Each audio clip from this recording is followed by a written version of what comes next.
Salut băieți! Am lucrat astăzi cu motocultivatorul. Voi cu siguranță ați văzut deja clipul. Știți despre ce este vorba. De câte se pare am rezolvat problema cu sunetul acela ciudat la motor. Era, din câte se pare, din piesa aceasta de aici. Acum se simte puterea lui. Nu mai are absolut niciun fel de probleme. Pierde puțin ulei pe aici, dar pot să zic că trăiesc cu așa ceva. Deci se poate trăi cu așa ceva. Trebuie să-i controlez de când în când uleiul aici. Bineînțeles, trebuie să-i controlez de când în când și uleiul la motor. Acum eu unul am închis de vreo oră, o oră și ceva lucrul. Cred că uleiul încă este fluid, încă este cald motorul. A fost telefonul puțin încărcat. Și acum vreau să-l controlez cam cât ar fi uleiul, nivelul la ulei. Să iau cărbun. Să vedem cât ulei am mâncat. Normal și normal, asta era el când stătea exact așa, poziția asta. Era până la 2 aici. Era maximul cum ar veni. Ia să vedem noi acum. E puțin de desubt. Deci e puțin ulei la mâncat. Dar foarte puțin, a? Nu știu cât de bine se vede. Dar e puțin de desubt. Puțin la mâncat, pentru că la început scotea fum alb. Deci e cu siguranță ceva ulei mâncat. Nu mai scoate fum alb, scoate puțin fum negru la început când pornește.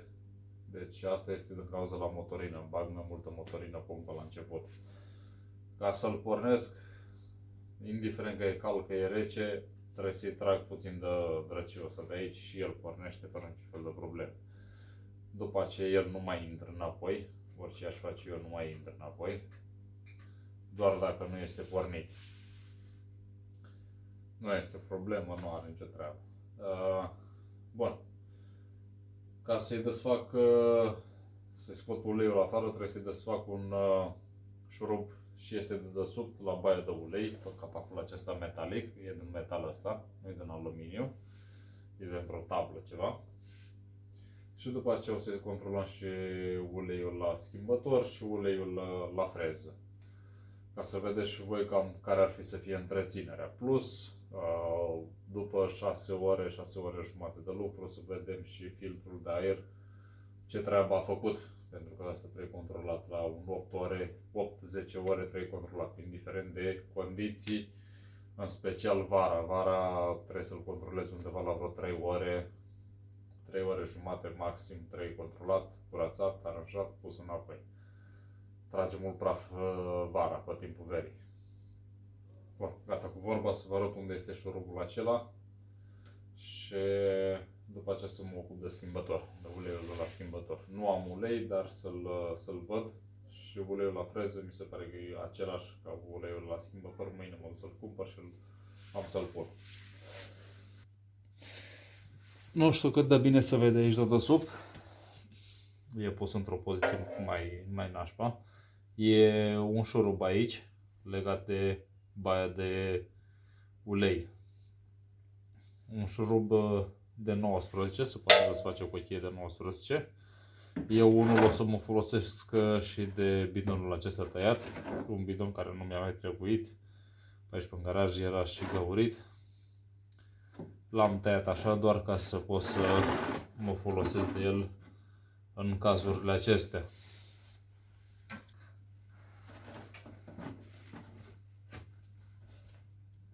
Așa.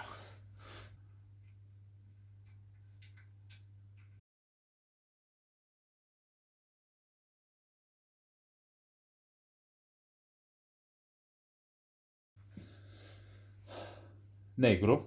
Nu mă așteptam la altceva. Bineînțeles.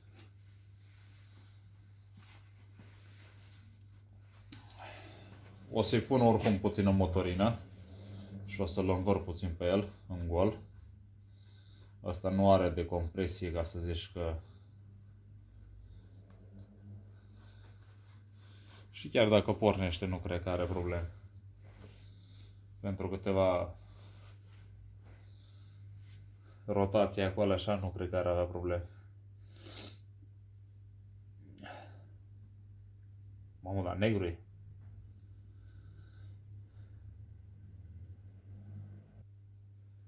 Bun, pare să nu mai iebe. Mai curge un fieruleț, dar o să-l dau jos acum cu puțină benzină și motorină, cred că o să-i pun. Benzină nu am chiar atât de mult.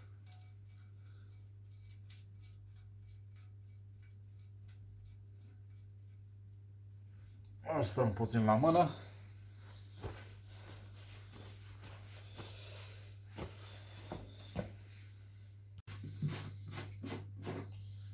Motorina e asta.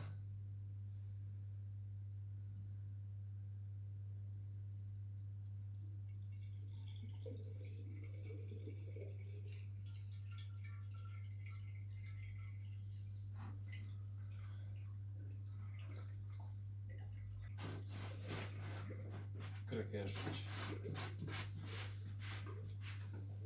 Motorina.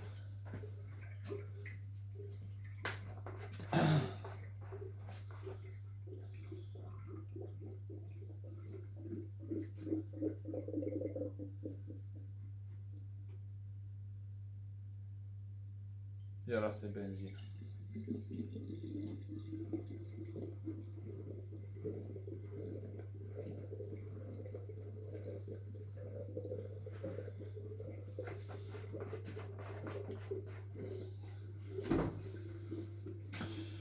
Nu prea e cine știe ce treaba asta, așa, dar eu zic că cât de cât ar face ceva.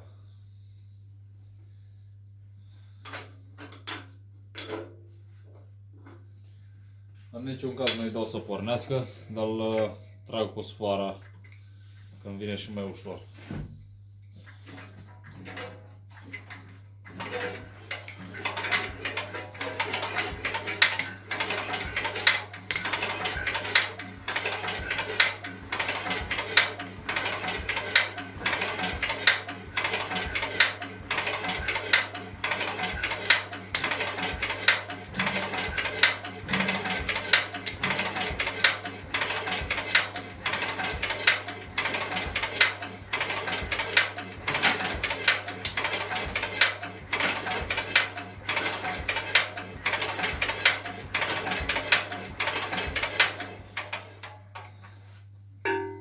Cred că ajunge.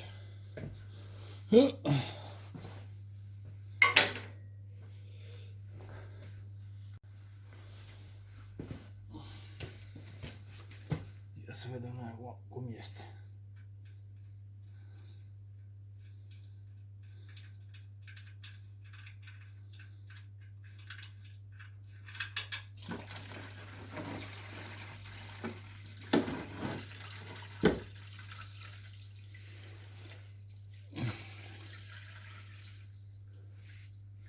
Se vede că e mai... e neagră. Nu e chiar curat așa.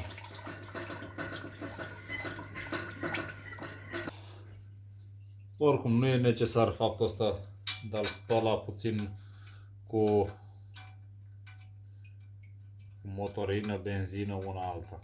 Cel mai important este să-i schimbați uleiul. Dacă schimbați uleiul e de ajuns. Eu îl schimb din cauza că i-am făcut rodajul și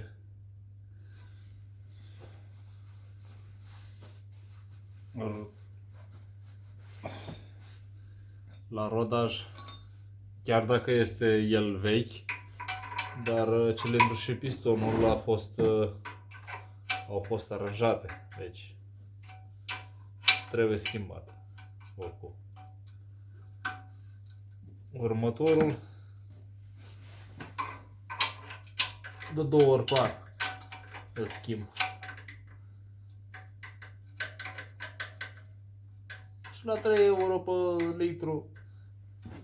Atât îl plătesc eu pe ăsta acum. Dacă ar intra și chestia cum trebuie aici să pot să-l strâng. Așa. Asta nu trebuie să-l pierd pe ăsta. Asta e singurul șurub care nu trebuie pierdut.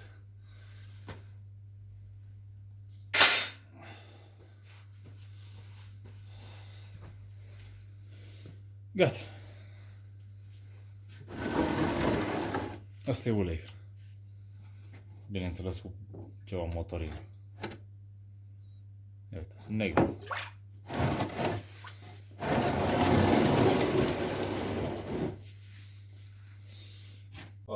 Eu unul pun un ulei 15W40, ținând cont că aici nu coboară temperatura sub 0 grade, deci avem plus, acum să zic plus 5 grade maxim să coboară.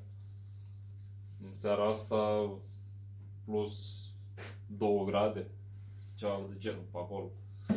În fine, aici am mai mult de 2,6 litri.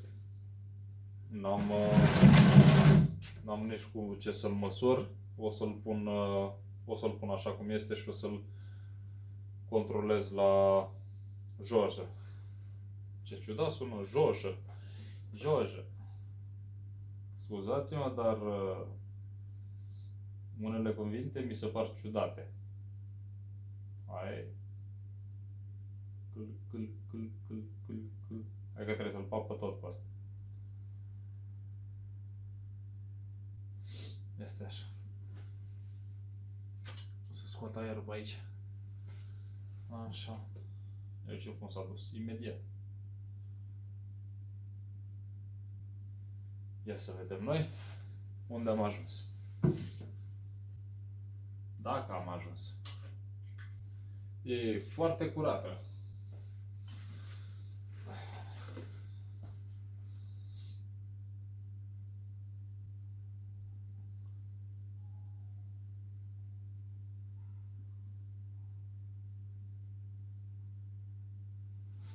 Și ce am făcut? Am băgat-o la loc? Bravo!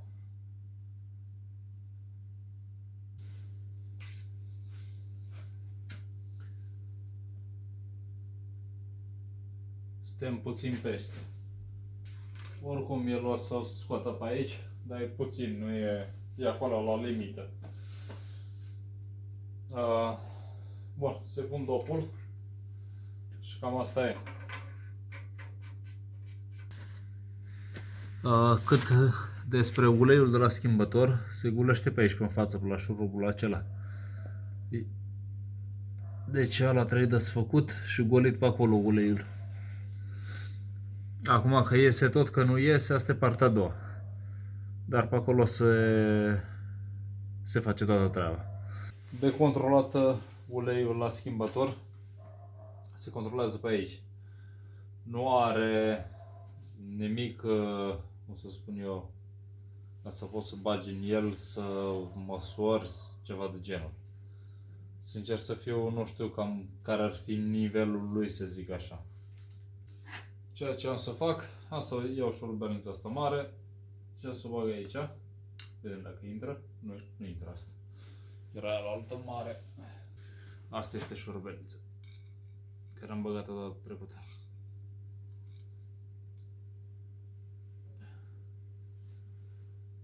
Pus pe lângă, cam acolo ar fi să fie uleiul.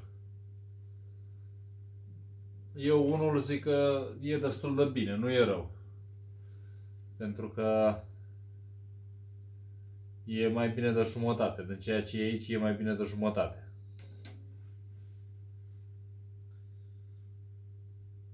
În poziția asta. Deci ar fi să fină aici, cam în zona asta de aici. Oricum uleiul îl are. Și acum uleiul la freză, să vedem ce ulei avem la freză. Dacă mai e ulei, cât ulei este, dacă este plin sau nu.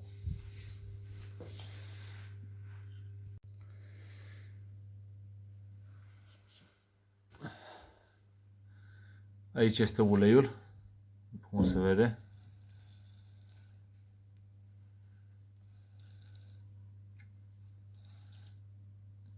Deci, nu am nicio pierdere. După 6 ore de lucru, freza arată ceva de genul. Nu e...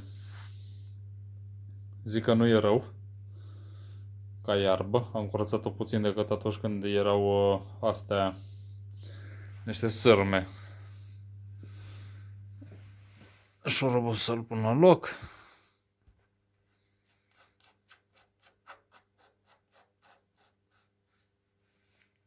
Să nu cazi. Stai acolo. Așa. Cheie de 17. Strâns bine că pe ăsta nu-l vezi aici. Și cu pământul care îl aruncă, nici gând să vezi ceva. Haide, mă.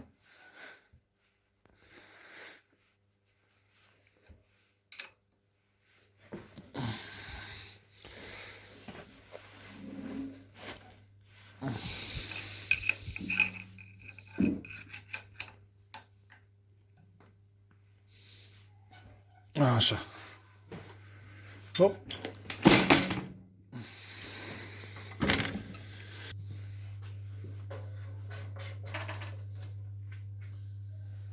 Garnitura asta să nu pierd.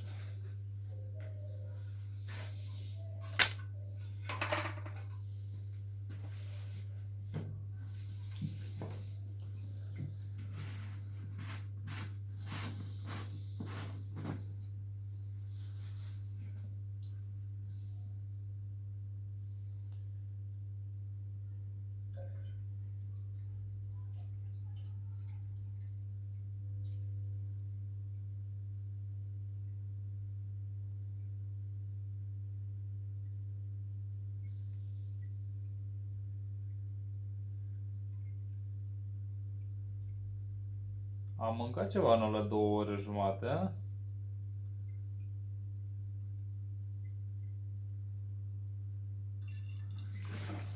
Ia aproape plin, îl lăsăm așa. 2 ore jumate, 3 litri s-au dus. Da, și făcut treaba, a?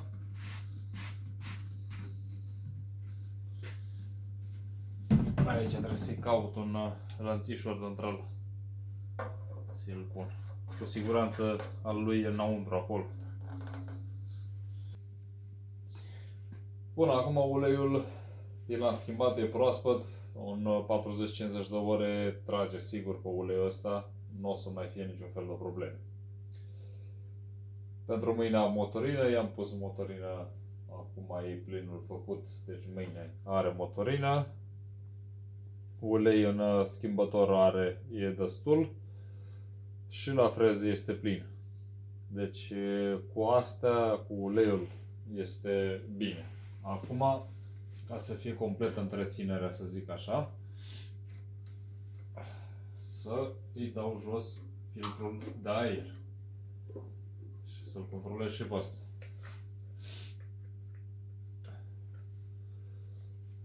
Doar îl controlăm deocamdată, vedem cum e. În caz că îmi place, rămâne uleiul așa fără să-l mai schimb. Dar trebuie să ne am atent aici. Să nu cazi.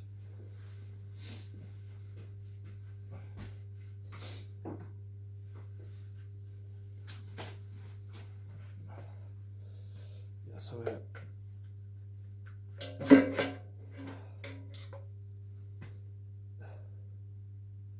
Eu ce aici?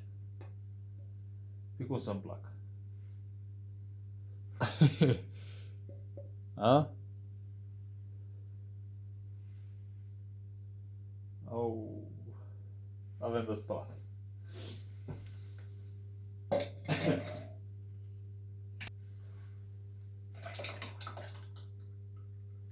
Și era curat uleiul ăla. N-am fost acolo. Mizerie multă nu e, dar era iarbă. Și nu-mi place.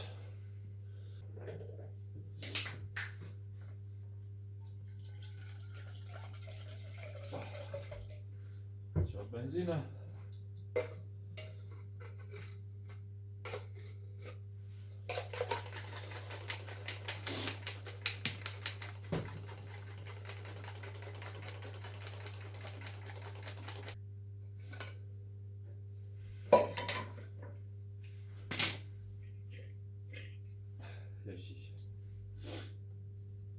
Bun, să suflu puțin cu compresorul. Eu unul am aici nivelul la ulei, după cum se vede. Este semnat aici. Dar dacă nu-l aveți așa ceva, uleiul trebuie să fie de desubt la tabla aceasta, la cercul acesta. Dar să acopere găurile astea, care are pe aici niște găuri. Asta trebuie să le acopere. Deci nu se vede. Trebuie să vină ceva de genul. Uleiul.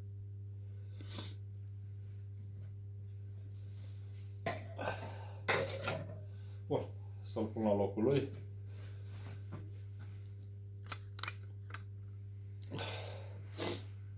Pun la locul lui aici și garnitura asta. Asta trebuie să vină ceva de genul.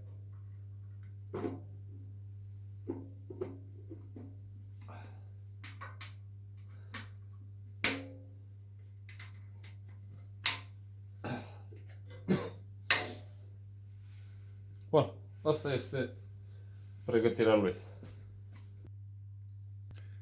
Bun, am terminat cu întreținerea la motocultivator. Uleiul schimbat e proaspăt, asta peste vreo 50 de ore îl mai schimb. Trebuie controlat, bineînțeles, din când în când să fie nivelul de ulei. Bineînțeles, și la schimbător și la freză trebuie controlat, asta nu e de lăsat. Se poate întâmpla ca să-l piardă și să nu-l vezi. Și mai bine să-l controlezi, să vezi dacă este ulei, dacă a pierdut, dacă n-a pierdut și așa mai departe. Iar filtrul de aer este recomandat la 10 ore în caz că nu este praf extrem. În caz în condiții extreme, cam și la o oră jumate, 2 ore, deci praf puternic. Cu cât îl controlați mai des, cu atât e mai curat motorul la interior. Aerul care intră în interiorul motorului trebuie să fie mai curat, trebuie să fie foarte curat. Am mai și motosapa, dacă vă mai țineți minte, motosapa diesel. Am mungit, acum am făcut și întreținerea. O să o pun și pe asta la lucru în grădinile mai mici, pentru că cu hardughia asta în grădinile mai mici n-am cum să mă învârt. Bun, cam atât pentru moment. Noi ne vom auzi pe data viitoare. La revedere!